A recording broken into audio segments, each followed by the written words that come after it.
All right, welcome to the Snyde Report. I am your host with the red velvet chair tonight. We have jettisoned the office chair, and we're trying out the new red velvet, which will fit into our Christmas theme that will Hey, start you up. got me thinking of red velvet cake, Gary. I'm getting hungry now, ready for dessert. And as you can see right there, my guest tonight is the Beau Bayh, not to be confused with any other Beau Bayhs that might be out there. How's it going, Beau? It's going well. I mean, besides, I think the topic we're about to speak about, everything else is going well. I started new job at a new law firm, and so I'm happy with that. Working hard, and we got the campaign going, so all good, Gary. So, do you have any spare time? A little bit. This weekend I got to watch our Indiana Hoosiers, beat Mhm. up on the UCLA Bruins, which was good. So That's enjoyed always that. that's Always sweet. Always sweet. Big IU fan. And I got to go to a couple games last year living in Bloomington. So I'm trying to make it to another game this year, but we'll see as to your point, tough with the campaign and work schedule to make that happen, but would love to. now my daughter got married this weekend, and Congratulations. It's awesome. thank you. And the nice thing about it is that she purposely scheduled it on a Notre Dame bye week. There you go. That is a true daughter that loves you right there. You can't beat that. True Now, love. she's even a Purdue fan. She went to Purdue, and she still did that for us. She knows her dad. What can you say? And sister, I've got another daughter that went to St. Mary's College. I one at St. Mary's College, two at Purdue. So I was Ball State. So You guys are yeah, bracketing IU. So the grandkid. yeah, we'll see. Well, it all depends on which grandkid. So hopefully some of them have bright futures. That's right. So what have you been up to, Beau? Well, I've been campaigning. Like I said, I started a new job, but I've been just getting around, Gary. I feel like it's been a whirlwind. I've been getting to a few counties every week. I'm headed to Putnam County here tomorrow to speak at something, and just listening to people, talking to Hoosiers, Democrats and Republicans alike, about what's important to them, what's going on in their life, and how I can support them in the Secretary of State's office, which I just love. It's the best part about this job is just getting around, listening to people, meeting new people, hearing their concerns. That's the human element of politics is just the best. So I've been really enjoying that. Isn't it great though? Because I know when I ran for Congress and I just had the little Northeast Indiana up here, you meet so many really neat people that you may have never met before. You would never meet if you weren't running for office. That's completely true. Politics at its best just brings people together with shared values toward a shared purpose. It's just amazing. I can't tell you how many times, just with my dad's political career, that people that worked for him or worked on campaigns together ended up getting married, having kids, having, a long, happy life together. So at its best, politics can really just bring people together. I wish we had more. I wish we had more of that. It really does. Now, I assume that you watched your dad's last interview with us here. I did. Yeah. I So, heard, and that is not the first time I've heard him sing, unfortunately. so how do you rank him? Does he make it into the live round or not? I don't know if he's headed to Vegas, but Gary, I will give you just one heartfelt story about my dad here. So when we moved to DC when I was younger, our house burned down middle of the night, an electrical fire. My dad came in, grabbed me and my brother out of our room, grabbed my mom, ran outside the house. The house is covered in flames, completely burned down. 10 fire trucks show up, big ordeal. So we had to move into a rental for about a year while my mom was rebuilding the house. And so, I was pretty young, so I was worried about living in this new house. I just, had trouble falling asleep in my room with my brother. Mhm. And so my dad every night would sing us the Indiana University fight song for us to go to bed. I swear to you, every night the Indiana University fight song. So that is not the first time I've heard that. He's had some practice, although it's not made him any better at it. He's had some practice singing that. So he's just that's just one example of how great of a man and a father he was. Yeah, awesome guy. And we were discussing, one of the fond memories of IU basketball. We never talked much about IU football unless it was the Lee Corso versus Ohio State and the picture on the field. Mm. But the janitor sweeping the floor and singing the fight song. So that's always a classic. Always love seeing it. That's right. I think so. Just one other story about Indiana basketball, then we'll get back to the politics. So my dad was lucky enough to People don't want to travel. hear about politics. Yeah, you're right. Gosh, like we could all get behind basketball. That's not partisan, at least No. not yet. But so my dad was, I think he was governor, and back in the Bobby Knight era, IU was traveling to play Kentucky, a big game on the road. Mhm. So he got to fly on the team plane with the players, and they lost a game in double overtime. You should ask my dad about this next time you see him. And so he had the honor of flying back on the plane directly next to Bob Knight and after a double overtime loss. So he's sitting there going, Bob Knight, there's steam coming out of his ears. He's probably just thrown something at the official on the court. My dad's sitting there just, thinking about what am I going to say to this guy? So just a funny story. I met Bob Knight, I think, when I was either in 8th grade or 9th grade. I can't remember which one it was, but we went to a small school just outside Kokomo, Indiana, Taylor High School. Mm, Um, and we were playing Tipton that night. We weren't. I was not a basketball player. I was a football player, but that's right. they were playing Tipton that night, and Cray Smith was being recruited by IU. And Bobby Knight showed up in this small little arena that night to watch him play. And this day, I still have a program at my mom's house signed by Bobby Knight. That night, he was there to watch Cray So Smith play. cool. So cool. Great coach. I don't know what your experience was with sports. I love that type of coach that would, motivate you, get you a little angry, made you play hard, especially in football, made you play harder. Because, it just comes from a place of love. He just wanted the Yeah. best for his players. He really cared about them. I think Coach Signetti does that too on IU now. Before we get into this is politics a little bit here. You've been fundraising, doing quite well at it, but there was one that crossed the wire, and I've got to ask you about it. And how did you manage to get a donation from Mr. Indiana himself, John Cougar Mellencamp? Well, I don't want to disclose any of our private correspondence, but John Mellencamp is obviously a great Hoosier and believes in our cause and is just an amazing artist, amazing figure in American rock history. I'm lucky to have his support. And just one point on the fundraising, Gary, we've been very, very you know, strong here early, and there's been a lot of momentum building. And it's just interesting to show to our listeners here, the majority of the dollars that have come in, if maybe not a majority, but close to it, have actually come from Republicans, from moderate, common sense kind of Republicans. And that just goes to show how fed up people are on both sides of the political spectrum with the current state of our politics. People are looking for leaders, and I hope to be one of these people that try and bring folks together, that try and reach out to people they don't always agree with, and that try and solve problems. And to segue into our topic tonight, what they're doing with this special session that the governor has convened this morning is solving a problem that does not exist. It's chasing ghosts. That's not what people want from our elected officials. They want people who are in elected office to focus on solving real issues like rising utility costs, like our crumbling roads and bridges, like supporting our police, like making sure our schools and hospitals don't close. Those are the real issues facing Hoosiers, You know, not this nonsense.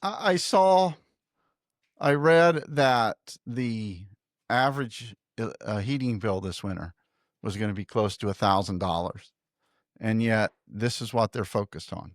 They're focused on trying to legislate two Democrats out of a seat, when Indiana, at least by the last election, it's a 60-40. And if they really wanted to stay true to equal representation, they redistrict to where Democrats would have another seat. Yeah, well, we all know that this is not about what's fair and what's not fair. Let's be really clear about what this is. Yeah. This is taking orders from Washington, D.C. to redistrict and do an unprecedented thing. Redistrict in the middle of a decade when they had just previously drawn the maps not too long ago to accumulate more political power. It's not about solving issues for working people. It's just power for its own sake. And the public polling shows this, Gary. You've discussed this on your show. Hoosiers don't want this. Republicans and Democrats alike. People got big issues. in their lives. I pay AES rates. My utility bills have gone up. Hoosier's utility bills have gone up. People are struggling. They don't want our state legislators to conduct a special session here that's, by the way, going to cost the Hoosier taxpayer hundreds of thousands of dollars, to do something that nobody asked for. This is everything wrong with politics, and it's not partisan. It doesn't matter whether it happens in a Democratic-controlled state or a Republican-controlled state like ours. Politicians should not choose their voters. That doesn't make sense. It's just a shame what's going on. At a time when Republicans have shut down the government and Hoosier veterans and children are not going to get their food stamps, their EBT money to eat in the month of Thanksgiving. Mike Braun and MAGA Republicans think this is the best way to spend our hard-earned tax dollars when people are going to start going hungry soon. Yeah, well, I was on active duty in the Marine Corps during a government shutdown, and I can tell you some of the Marines were really worried. When's that next paycheck going to come? Is my health care going to be okay? How's my family going to get by? That's just, it's a shame what's going on, and it's not partisan, like I said. We should all get behind trying to apportion our representatives in a fair manner. I'm in favor of a bipartisan redistricting commission that would do this on a census year, have bipartisan input from both parties, and create these districts in a way that makes sense, and that's not just cutting them up to accumulate power. Beau, can you hold through a quick break? Of course. You're listening to the Snyde Report. I am Gary Snyder. We'll be right back.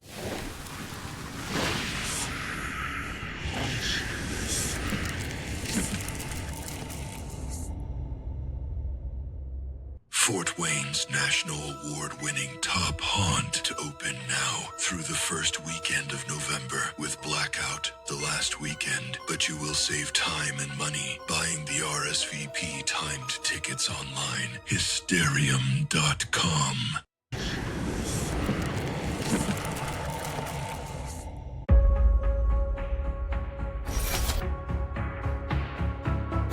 All right, this is the part of the Snyde Report where we thank our sponsors, and we have a growing list. So let's start with Robin Winston. Robin has been there when we first sent out our first email, 147 subscribers. We're now over 108,000. So thank you, Robin Winston, and helping us get the podcast going in the right direction. Next up is our good friend, former Congresswoman Jill Long Thompson. Her book, Across the Aisle, Why Bipartisanship Works for America. Get that anywhere you buy your books.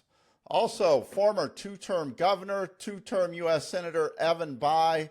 Evan has been a sponsor of the newsletter, now jumps on board with the podcast. Congressman Andre Carson. Congressman Carson has been there from the start. We're glad to have him over here on the newsletter now. He needs your help to win re-election next year, so make sure you support Congressman Carson. Next up, State Representative Cherish Pryor.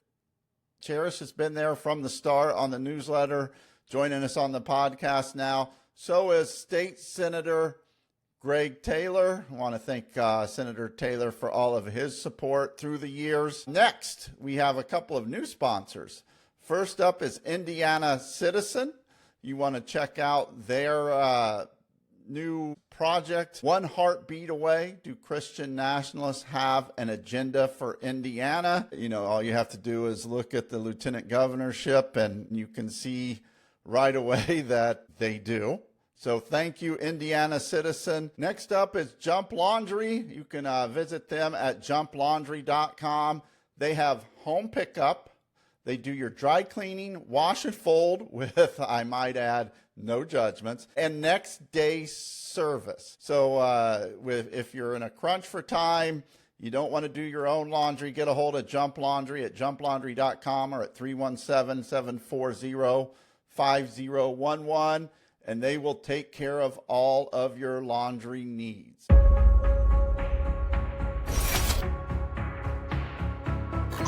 Washington politicians came to Indiana to get us to cheat and redraw our legislative maps. They want you to spend millions so they can rig the system and silence your voice. Hoosiers play fair. We don't need their meddling. We need our elected officials focusing on what we need most, making our lives better, lowering taxes, and bringing down the cost of energy and groceries. So tell your legislators, don't let Washington insiders rig our elections. Solve real problems and earn our votes.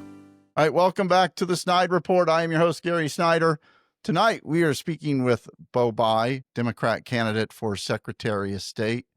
You know, when just before we went to break, you were talking about how people don't want this, especially, I mean, all polls point to, you know, this being just very unpopular. But with that being said, Republicans have done a lot of stuff that's unpopular, and they have yet to pay a price at the polls. Why do you think that is? That's a good question. A lot of different reasons.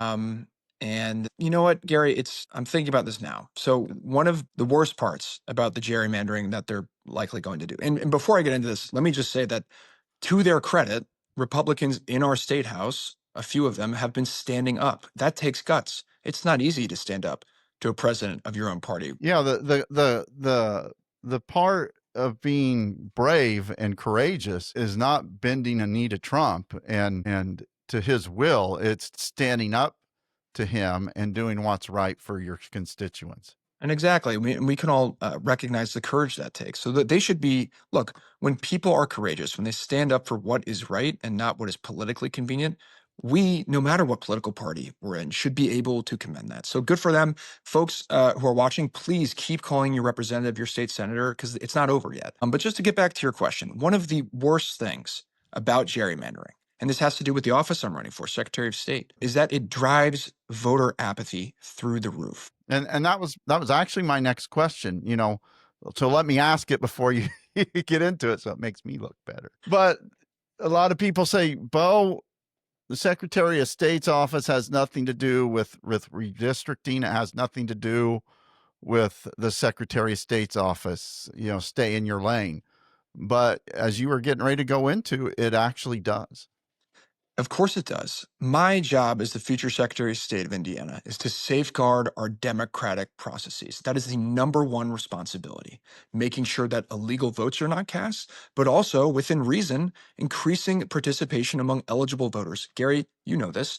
We rank 50th, bottom of the United States in voter First at the participation. worst. First at the worst. And that is a shame. And the blame for that lies at the Secretary of State's feet to a certain extent. We should be doing everything within reason to increase those numbers. So there's certain things we can do, increasing access to early voting. There's folks who work late shifts that don't have access to an early voting place. We should make those things available for them. But another thing we should do is increase energy among voters. And how do we do that? I'll tell you what we don't do. We don't redistrict our maps in a way that makes elections less competitive, that makes the outcome predetermined. You ask me, how do they keep winning elections if the policies are unpopular? Well, they draw the districts in a way where the elections are not competitive. So people don't really have a say in who their elected officials are. And then it's a vicious cycle, Gary.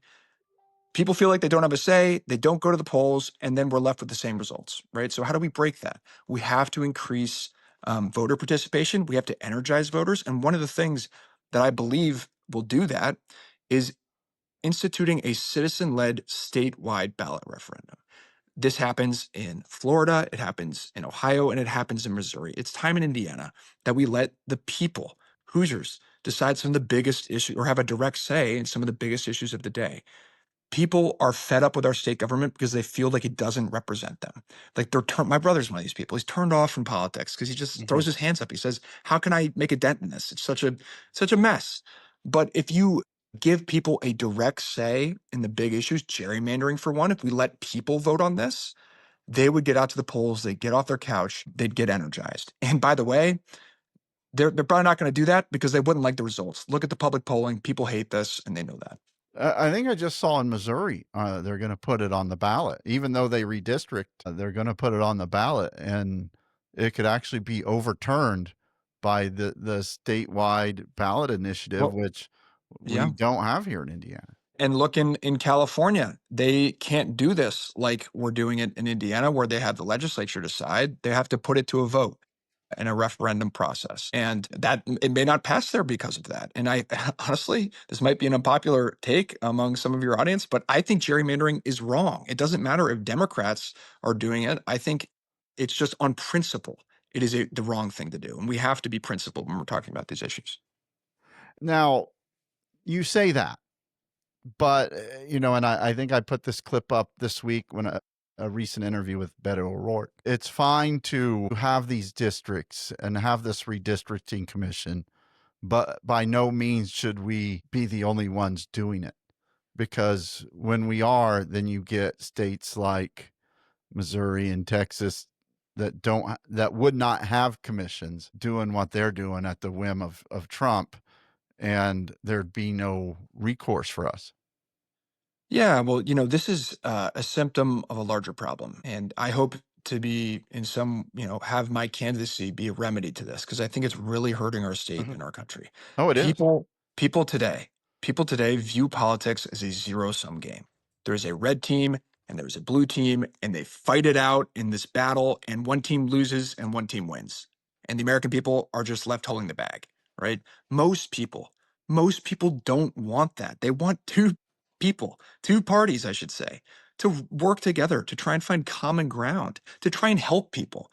That should be all of our first goal. It's not, how do I get over on the Democrats? How do I score a win on the Republicans? That's not how we should view our positions as elected officials. We should actually be thinking, what are some things that I can work with members of the other party on? How can I accomplish things that will benefit Hoosiers? Redistricting our maps, spending hundreds of thousands of dollars while our rural hospitals are closing, while our insane. schools are closing, while our utility bills are through the roof.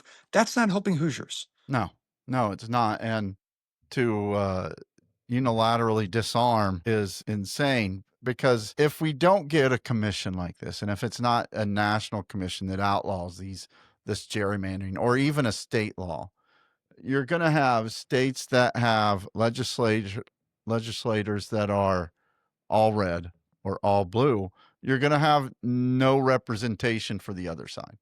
I mean, Yeah. Indiana, if MAGA and Trump and Braun get their way, 40% of Hoosiers are going to have no representation in Congress.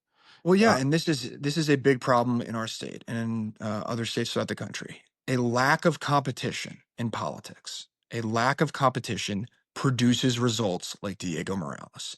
When there are not two reasonable, common sense parties that come together and forge good policies in the crucible of our democracy, when there's just one group running the show for 25 years, Mhm. there's no accountability. And so we should not be surprised when Diego Morales is elected and he's buying luxury SUVs that cost more than the average Hoosier makes an entire year with our tax dollars, when he's hiring his brother-in-law and paying him a six-figure salary, when he's taking trips all over the world and doesn't tell us who's paying for them, when he increases his own salary, his office budget, the list goes on. These things should not be surprising, because he feels like there are no repercussions, because there has not been a whole ton of competition. So to your point, if we divide amongst each other, if we have red states and blue states, and that's it, and we have no competition, that will produce extreme results in the blue states too. That's not going to help anyone. It's not going to help Hoosiers for sure. We're going to have a handful of states where you don't have an all red or an all blue legislature. And those are the only ones that are not going to be completely blue or red. That's right. And it's a shame. Like, I'm a lawyer. I just got done with a federal clerkship, so I'm decently well read on Supreme Court jurisprudence and all that stuff. And this I whole am not. See, we have something in common. I have I am not well read on that at all. Well, maybe I overstated my qualifications. I know one thing about this, and the Supreme Court shirked deciding this issue. They've deemed it a quote unquote political question when we tried to regulate this federally and make sure that we just mandated bipartisan redistricting. It was deemed a political question. The court said, we can't touch this. And here we are. And now we're in this race to the bottom. And in the wake, our democracy is harmed. People feel like politics is a nasty business and that politicians don't represent them. It's going to do a lot of damage to our state and to our country, and it's just wrong. How you talk about politics being a nasty business. You're finding that out in a big way. I mean, you are literally living rent free in every single Republican's head right now. They can't do anything but talk about Beau Bayh. How do you handle that as a person? Yeah, I mean, Just any don't read the human. comments, number one. Yeah, well, Don't of read the course, but comments. but any human is going to be affected by some criticism. I'm a human. I'm a normal person, and so it's not fun reading things about yourself that are nasty. But what you have to realize is that, of course, they're reacting this way. Of course, they are. Their punch bowl is about to be taken away. Diego Morales' personal slush fund, which is basically his office, is Mhm. in jeopardy. When that happens, it's only natural that he's going to lash out because he feels threatened. And so when you're seeing this stuff, when you're seeing the personal attacks, it's telling. Look at everything they're saying, Gary. Not one time did they dispute a single substantive thing that I No. have said. It is about me. They're making things up about me. They're leveling unfounded attacks on my person because they don't want to talk about the issues, because they know they're indefensible, because they know he's stealing from Hoosier taxpayers to benefit himself and his family, and they know it's unacceptable, and they are ashamed of it, so they don't want to talk about it. A couple of questions before we close here. These might be really embarrassing questions down the road. How do the Hoosiers finish up in football? I think we go undefeated. Maybe I'm a little optimistic. I can't wait for this Big Ten champ. Well, I'm going to knock on wood here because we have the Penn State game away will be tough, but I think our odds are pretty good to finish undefeated. Mhm. The Ohio State game, Big Ten championship, Lucas Oil Stadium. That's going to be a tough battle, but I'm confident in us. But don't hold me to it though. First podcast appearance right there.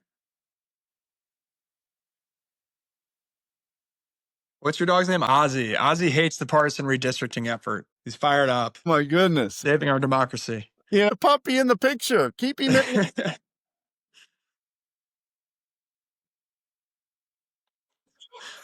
All right. So the IU's going undefeated this year. How do the Colts do? Oh, we got one loss. I say we win out. Why not? I'll double down. And finally, the Super Bowl bound. Pacers. Oh, that's pretty early. Without Tyrese, be hard. I'm worried about our lack of center, but I'd say we're gonna make the playoffs. How about that? Okay. Neesmith's playing well, and yeah, Neesmith's playing well. That's going to be the tough one, I think. Yeah, that'll be hard, but I love going to Pacers games. Love our team. Last year was just so great, so hopefully we can replicate a little bit of that. Finally, how do people get in touch with you, find out more about your campaign, all that good stuff? Yeah, so our website is just beaubayh.com. My name, BeauBayh.com. Social medias, just Beau Bayh. We're up on every platform. We got some good content on there. Maybe you've seen a little bit of it. I'm trying to make that a focus of this campaign. We're doing a little bit man in the street kind of stuff. There's a volunteer tab on our website. So if you're inclined, please sign up, volunteer. When the time comes, we're going to need to mobilize folks to knock doors and things like that. It's going to be essential to have your information. And then there are ways to contribute if you can. I know things are tight right now. Costs are high, so please don't feel pressured to do that. But if you can spare, any amount would help. So just our website, beaubayh.com. If John Mellencamp can give, so can you. Yeah, that's right. Yeah, little pink houses. I'm Gary Snyder. He is not. He is Beau Bayh. Thank you. This is the Snyde Report. We are out. Thanks, Gary.